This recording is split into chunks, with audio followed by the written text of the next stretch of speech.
morning, Siddhan. Thank you, Miss. How are you, children? I am fine, Miss.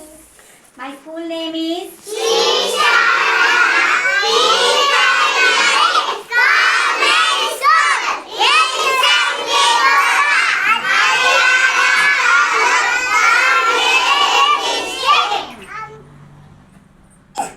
This is the story time. I will write the story. I am story telling. Story name is Milkmaid.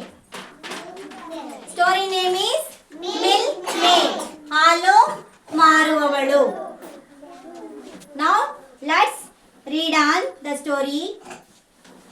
A milkmaid was carrying a pot of milk on her head. A milkmaid ಅಂತವಳು ಹಾಲು ಮಾರುವವಳು ತನ್ನ ತಲೆಯ ಮೇಲೆ ಮಡಿಕೆಯನ್ನು ಹೊತ್ತು ಹಾಲು ಮಾರೋದಿಕ್ಕೆ ಬರ್ತಾ ಇದ್ಲು. She said to herself, ಹಾಲು ಮಾರ್ಕೊಂಡು ಬರ್ತಿರ್ಬೇಕಾದ್ರೆ ದಾರಿಯಲ್ಲಿ ಅವಳಷ್ಟಕ್ಕೆ ಯೋಚನೆಯನ್ನ ಮಾಡ್ತಾಳೆ. I shall sell this milk, get some money. ನಾನು ಮಡಿಕೆಯಲ್ಲಿ ಹೊತ್ತಿರ್ತಕ್ಕಂಥ ಹಾಲನ್ನ ಮಾರಿ ಸ್ವಲ್ಪ ಹಣವನ್ನ ನಾನು ಗಳಿಸಬಹುದು ಅಂತ ಮಿಲ್ಕ್ ಮೇಡ್ ಯೋಚನೆ ಮಾಡ್ತಿರ್ತಾಳೆ. Then I shall buy some cows. ಹಾಲು ಮಾರಿದ ದುಡ್ಡಿಂದ ಏನ್ ಮಾಡ್ತಾಳೆ? ಕೆಲವೊಂದು ಹಸುಗಳನ್ನ ಕೊಂಡ್ಕೊಂತಾಳೆ. ಯಾರು? ಮಿಲ್ಕ್ ಮೇಡರ್.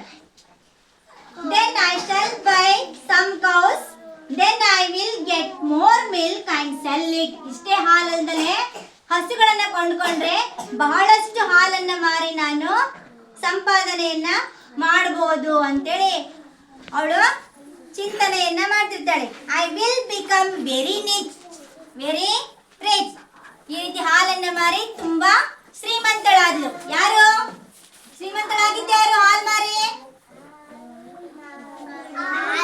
ಹಾಲು ಮಾರುವವಳು. Then a rich man will marry me. ಹಸು ಕೊಂಡ್ಕೊಂಡ್ಲು, ಹಾಲು ಮಾರಿದ್ಲು, ಶ್ರೀಮಂತಳಾದ್ಲು. ಅದಾದ್ಮೇಲೆ ಮತ್ತೇನು ಯೋಚನೆ ಮಾಡಿದ್ಲು? Then a rich man will marry me. ಶ್ರೀಮಂತ ಗಂಡನನ್ನ ನಾನು ಮದ್ವೆ ಆಗ್ಬೇಕು ಅಂತ ಕೂಡ herself thinking, ಅವಳಷ್ಟಕ್ಕೆ ಅವಳೇ ಯೋಚನೆಯನ್ನ ಮಾಡಿದ್ಲು.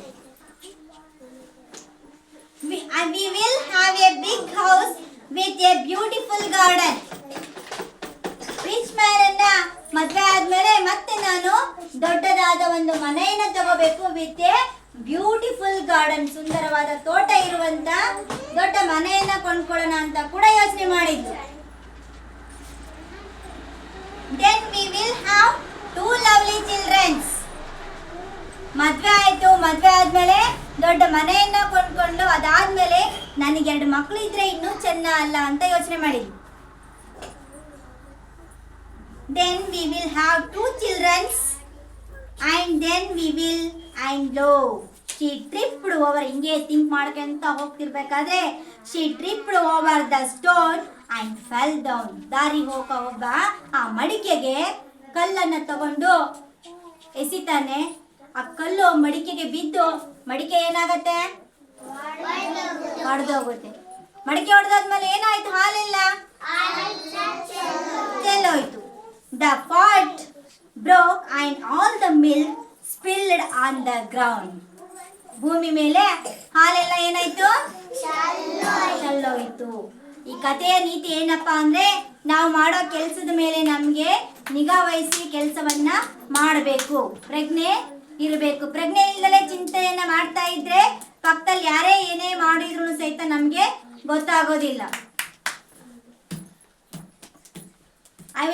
We will understand the story. Yes,